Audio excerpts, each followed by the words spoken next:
Alright, 97.7 Outlaw Radio FM listeners, you already know what time it is. We have the one, the only, we got Gambino of Hustlers Anonymous on the line. How are you doing this evening? I'm fantastic, brother. How about you? I'm doing great, man. I'm doing great, man. How's everything out on the West Coast during this terrible pandemic? Man, not only do we have that going on, but we got 50 fires out here up in California, and it's making it hotter. I was seeing some of the news reports, man. I saw something about a fire tornado or something like that. I was like, damn, man.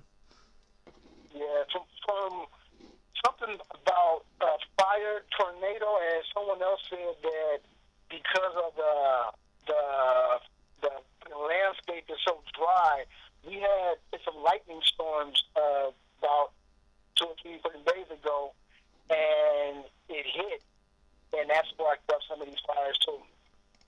Damn, man. I do want to say prayers to everybody out in California, man. That's crazy, and I really do hope that you guys get a lot of rain soon. That way you guys can, get those fires under control. Man, thank you, brother, for the love, and we truly need it out here, man. Truly need it. But I gotta ask you, man, like, what made you decide to get into the music industry initially? Man, back when I was in high school, I hooked up with some cats, and I did my first demo tape. Well, first, let me go back further. When I saw them for the first time, it was these cats, DJ Doc Rock, and his rapper name was Gigolo G. And they was doing a school dance, and the way that everybody fucking loved them, I'm like, I got to be down with that. So that's how it started. And then I did my first demo tape with Snake Puppy from the LA Dream Team back in like 88, 89, somewhere around there. And from there, I did some work with the rapper Candyman and his producer, which was Johnny J at the time, the same Johnny J that did some tracks for pop back in the day.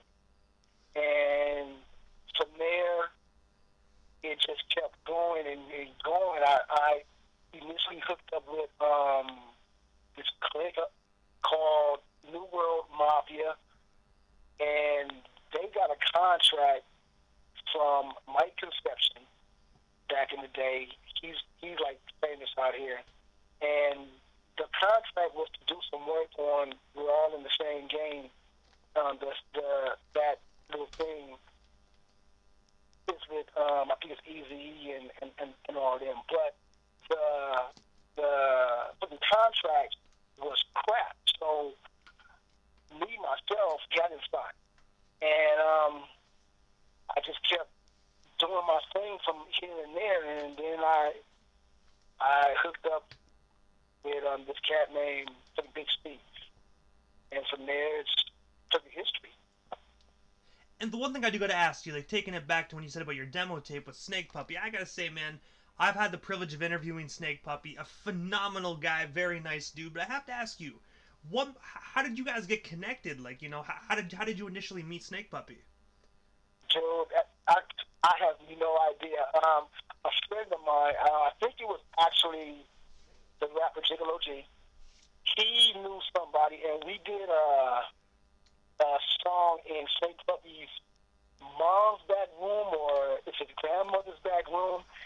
And I'm talking, it was so crazy because the microwave was in the background, fucking going off and shit like that. But Snake Puppy was cool. And unfortunately, that was my one and only time hooking up with him. And also, another group you were a part of were actually the Hillside Stranglers. I have to ask you, you tell us a bit more about that group, and how did the formation come to be? The Hillside Stranglers was a group that consisted of the infamous DJ Triggs, the Assassin, and this cat, his name was Chronic. And that one guy I had already mentioned, his name is Big Steve. He was a manager for them. And Big Steve, he had me put myself in a lot of things from the Hillside Stranglers to Pomona's Insane to all that. So at this time, it's because Triggs was having issues with chronic, and he wanted to do his own thing. So I kind of slid in at that time, and then from there, we actually stopped doing Hillside Stranglers and went to what was the name of that group? It's the Usual Suspects, and that's the group with Triggs, me, and Assassin that was on the Game of Death album. And I gotta say, phenomenal record, man. Thank you, brother. Thank you. Actually, I was laughing yesterday when I heard you play The Bomb. The Bomb was supposed to be in my solo song on that album, but there was some things that was going on around that time, and I ended up not doing it. But the first two verses that you heard, which is Triggs rapping, I actually wrote those, and then if I'm Assassin wrote that third verse, and that's how that song came out. But yeah, that was my solo song first. Yeah, man, sometimes after the interviews, what I love to do is I love to just surprise the people that are listening, right? Like, I got these songs in rotation, but sometimes I save them for just for a special time, you know? So I most definitely caught a few people off guard by playing The Bomb, but the song's The Bomb, right? So it seems fitting just for the Bomb interview. Man, it had me blown, man. I was like, whoa, The Bomb? I haven't heard that song in about 15 years or so. Yeah, man. See, that's my goal with this station, though. I love playing the classic hits because you don't get that hip hop substance nowadays like you did back in the day. So with the radio station, man, I got all kinds of gems like that in rotation. Like people actually call me. I had a guy from Germany, bro, call me and be like, "Yo, man, how the did you find that song?" And I'm like, "What song, man?" They're like, "The song you were playing 20 minutes ago." I'm like, I don't know what it was playing. I'm like, I just have them on old CDs, so I copy all my old CDs to the computer and I upload them to the feed. That's what's up, man. That's what's up. That's some real hip hop right there, man. That's an old school. Hey, man, you know what? It has to be old school for the old school station, man. And speaking of old school, I also noticed that you actually had the opportunity to open up for Exhibit. I have to ask you, man, what was that experience like opening up for Exhibit? And of course, did you get the opportunity to meet him at that show? Actually, we did. The show was at the Fox Theater in the city of Pomona. It was thrown by my boy E, which is the guy that you spoke with yesterday, him and Triggs. And the group that we did was me, Assassin, and Triggs. And it was Exhibit and I think Funk Dubious, I think. Excuse me. And we actually bumped into him in the back. And he was cool as man. He was cooler than a damn Steelers fan.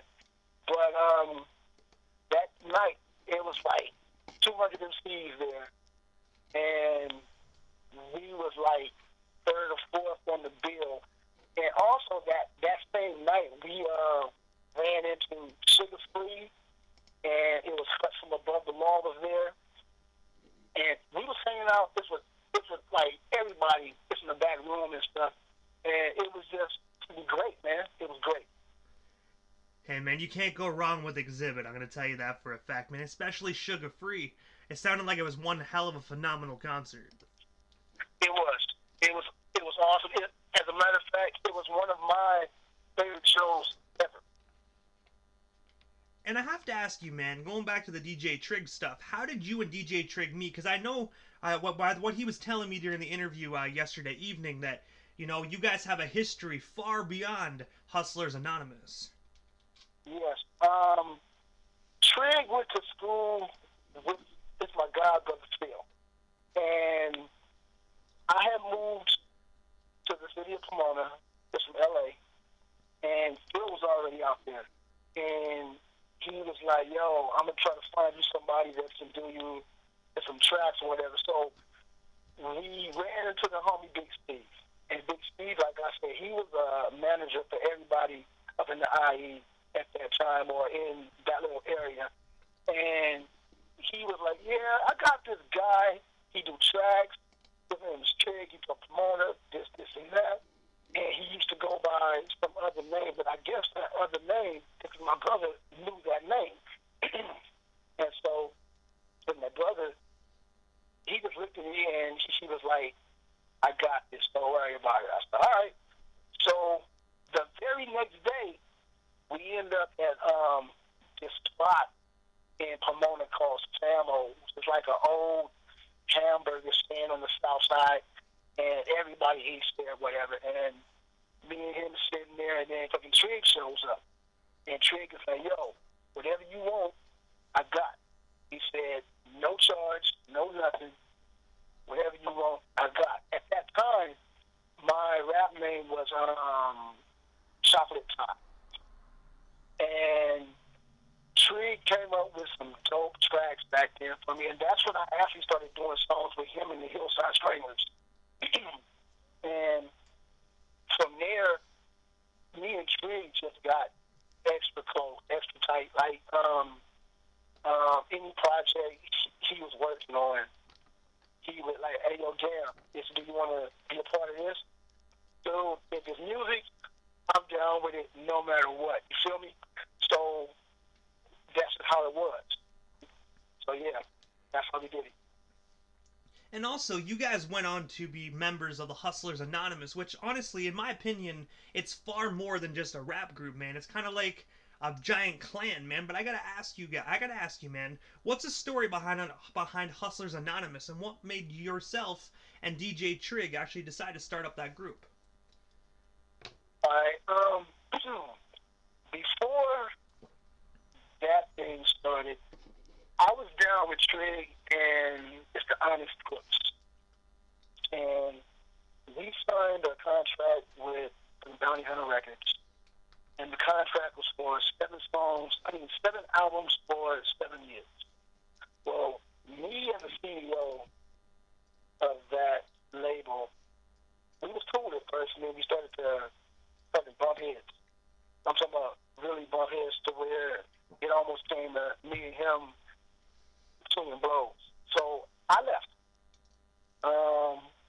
And during that time when I left, Triggs stayed, him and Assassin, and they dropped that album, whatever it was called, All About the Money or something. And if you listen to that album, if you notice, Welcome to California is on that album, but it's without me.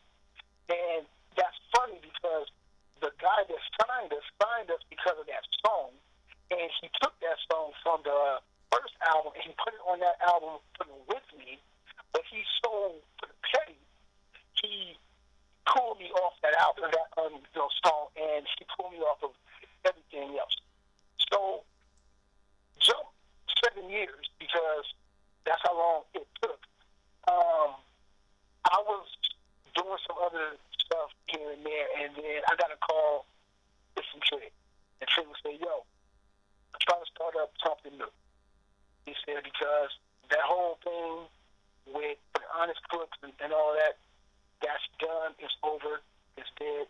And he said, we're going to need you back. I said, I'm down. So we sat down, me and him and DJ Primal. That's who it was in the beginning, which DJ Primal is still my DJ. And so I got to let everybody know that. And we used to meet at his house, and it was just us three. And we would talk about how we were going to do this. And then from that point, I had met T Dollars, which he was already a factor, but we hadn't actually met yet. And that was the main four. So at this point, we came up with the whole thing of it being not an actual rap group, but an actual group meeting of people that have to do some kind of hustle to make ends meet. And we all had some type of backstory. And that's how that group came about. Now, in the beginning, we also said that this group or this entity would be somewhat where people can come and go. So on the first album, which was never released, but it's done, you have the original 5 or 6 members, and I say it's 5 or 6 even though I just said 4 because with me came, as my hype man, Stefan Milton. And then there was another member in the beginning, but he got mad and he left. So at that point, we had a 6th member. His name was Nate Beasley. Dope MC. He's dope as fuck. And so the 6 of us, we just we did shows all over SoCal. We were a phenomenal entity. We were sought after by different labels, but we couldn't really find the right avenue for us. So that's why I said on the first album, you have that fixed. Now, on the next album that Triggs is going to release soon, it's still Triggs, but the members of the group are different. But he did just tell me that he wanted me to do 2 or 3 songs on this album. So y'all might be getting me back for the second go round. But yeah, that's how it is. And I have to say, you've been a member of quite a few groups, but another one that I've known you from is from a group titled Killing All Opposing Suckas. I have to ask you, can you tell us a bit more about that particular group, and of course, like, how did you become a part of it? Before I tell you about that, I want to say this. You did your research, didn't you? You dug deep for that one. But that's when I was back in high school with DJ Doc Rock, Gigolo G, and there was a couple other members that I really don't remember. And there was a beatbox, BOX, and BOX has done a few albums. I haven't talked to him in years, but I see him here and there.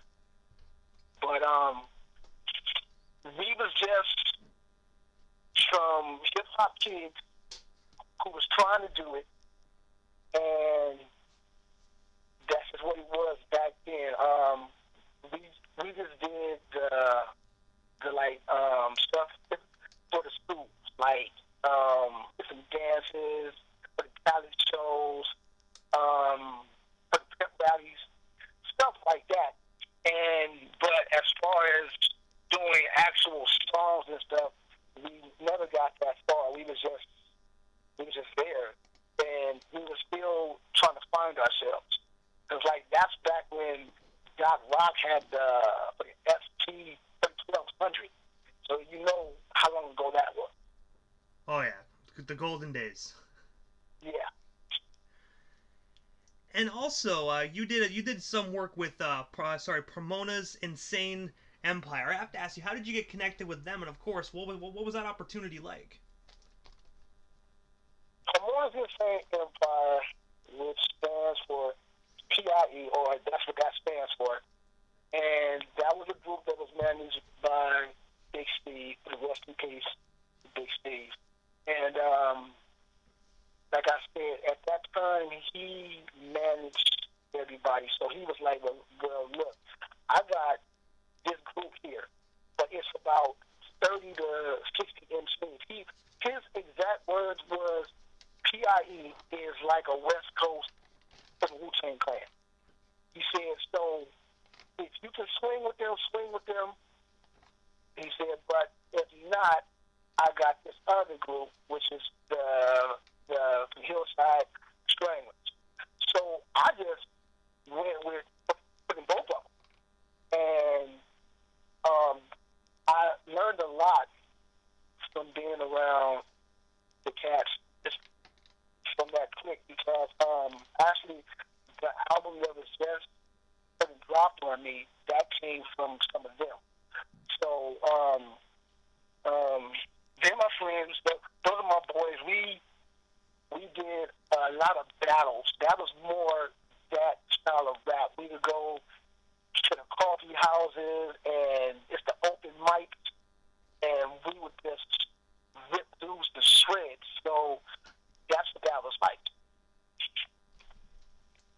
to say that's really cool, man. And I had to say you did some phenomenal work with them as well, man. Nothing but absolute heat coming off those projects. Thank you, brother. Thank you. And I also noticed that you are actually signed to Sweatshop Recordings. I have to ask you, um, sorry, Sweet Shop Recordings. My apologies. I have to ask you, how did that record deal come to be for you? And of course, what is it like actually being signed to them? It is Sweatshop. So, My apologies. I guess I should have shut my mouth the first time, and actually. it's all good. Sweatshop is a fraction from fucking PIE. It's ran by Tony Effects and my boy, fucking Madman Smooth, aka Doc Madness. And I had this opportunity to get a demo tape to what's called Mac 10. I used to be neighbors with his ex-wife's best friend, and she was like, "Get me something, and I will make sure that he hears it, and we can see if we can make something happen." Well, I got in touch with the Casper Sweatshop, and I was like, "Yo, I need to do this, this, and this." So within 2 days, we had like 5 or 6 songs done and ready. But the problem with that whole situation was the night I sent it off was the night before the Left Eye's accident. So that kind of put that on a strain. You know what I mean? Because that was her friend, and so that was that. But at the same time, Sweatshop, it was like, "Yo, why don't you put and roll? It's with us." And I'm like, "All right, cool." So we ended up recording the whole album, which is Gambinos Way. And at that time, we was having technical difficulties, so to speak, so that album pretty much got shut down.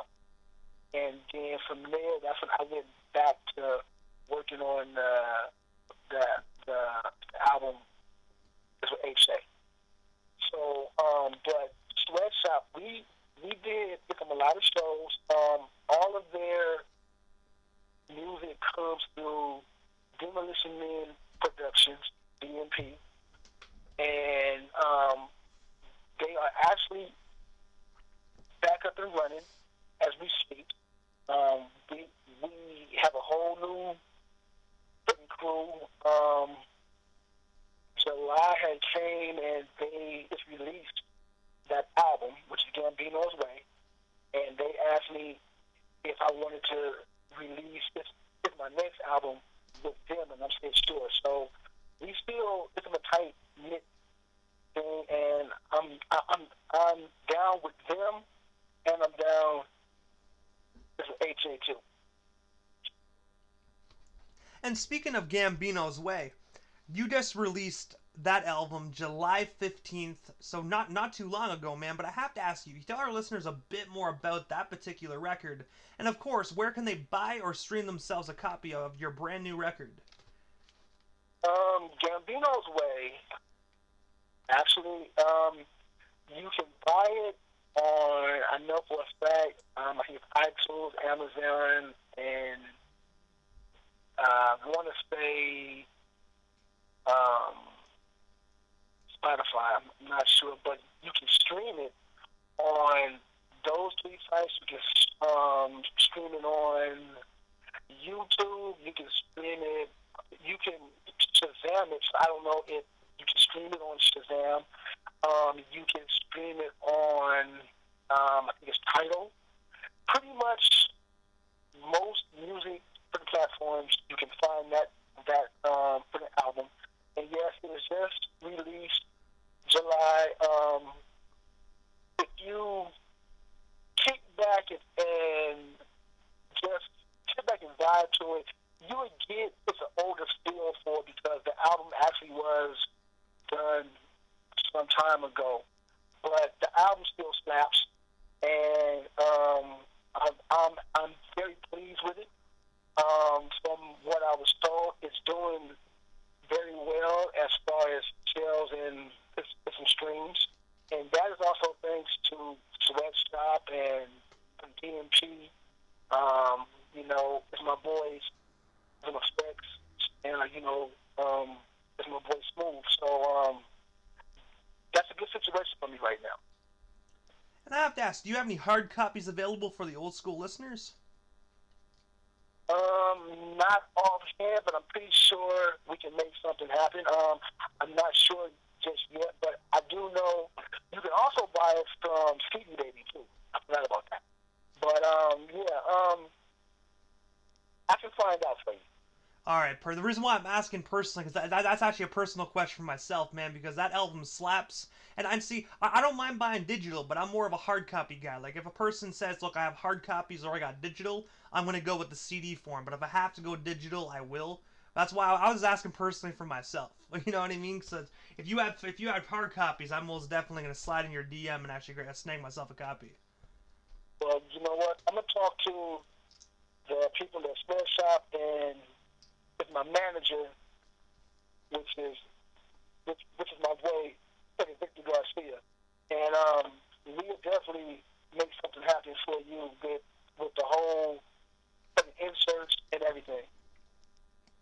And also, directly after this interview, I'm going to be playing one of your tracks off your brand new record. That way, individuals can get a feel for what you bring to the table, and that way, if they like it, they can snag themselves a copy. But right after this interview, I'm going to be spinning California Dreamin'. But I have to ask you, tell our listeners a bit more about that song. I'm pretty sure we can kind of get the vibe of what the song's about, just judging by the name. But if you can, so they can sink into the song a little bit better, tell us a little bit more about that track. Are you playing the first one or the California Dreamin' remix? Just a normal one.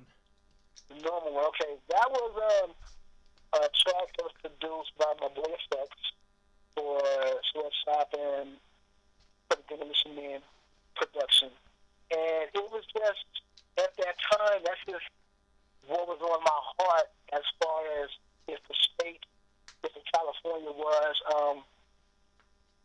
it's more or less not so as fucking hard as some fucking West Coast songs, because at that time everything was hood rich, shoot 'em up, drive by, but it was banging music.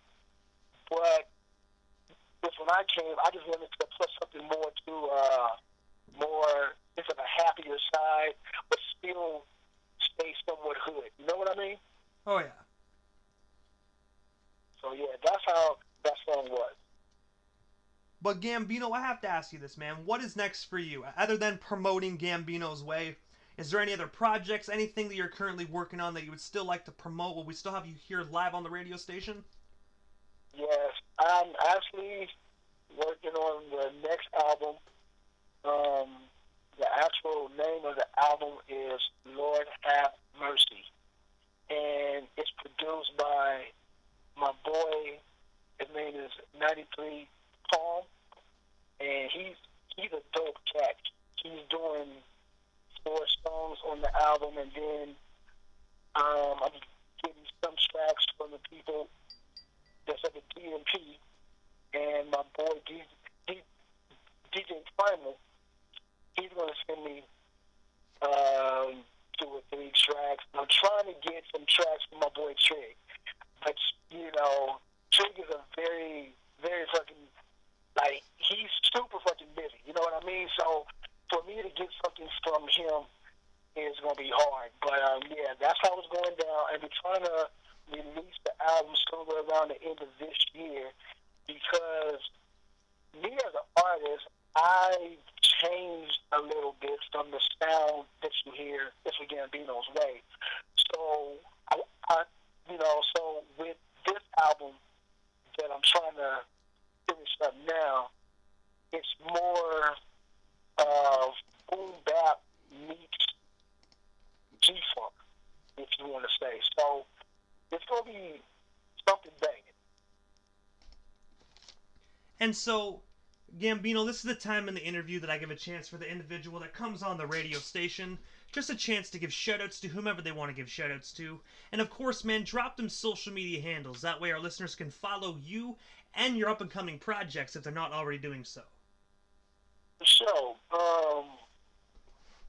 first I want to shout out probably for Triggs, of course, with my boy E, my boy Phil, for the A-Line, Fred Bam, for the P-Dollars, Nate Beavy, DJ Primals, Stefan Milton, Effect, Madman Smooth, for the Yoki Gold, Hulk, Red Lotus, Firstborn, Pizzolini, Tour, RC the Architect, Study. Oh yeah, speaking of Study, check out Study's single on all of the platforms.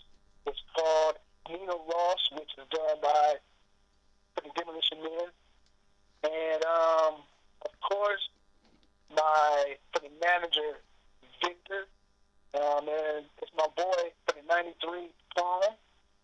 And of course, you, DJ Immortal and Outlaw Radio, is for having me on here. And my social media, Facebook is Gam Space Dino. And Instagram, I think is Gambino Lia'vazzi, and that's the same for my for the Twitter as well. I gotta say, Gambino, again, man, thank you so much for taking the time out of your evening and coming on 97.7 Outlaw Radio FM. It truthfully was an honor and most definitely a privilege, and I hope down the line we can make this happen again. For sure, man. Anytime, just hit me up. You know me and stuff. We be chopping it up. So, anything that I could do for you or whatever, just like, say what's up. And the shit's done, bro. Hey, man, most definitely. Same goes to you. You ever need anything, don't hesitate to hit me up. After all, like you said, we've been chopping it up on Facebook, so you need anything or just want to chop it up, man, shoot me a call. You know what I mean? You got my digits, and most definitely, shoot me a message. For sure, man. For sure. We most definitely shall talk soon, brother, but have yourself a wonderful night, man, and try and stay safe out there. Thank you very much, and again, it was a fucking pleasure, and can't wait to do it again, man, for sure. Hey, man, most definitely. You're always welcome back on Outlaw Radio FM, man. Thank you so much, and have yourself a wonderful night. You too, bro.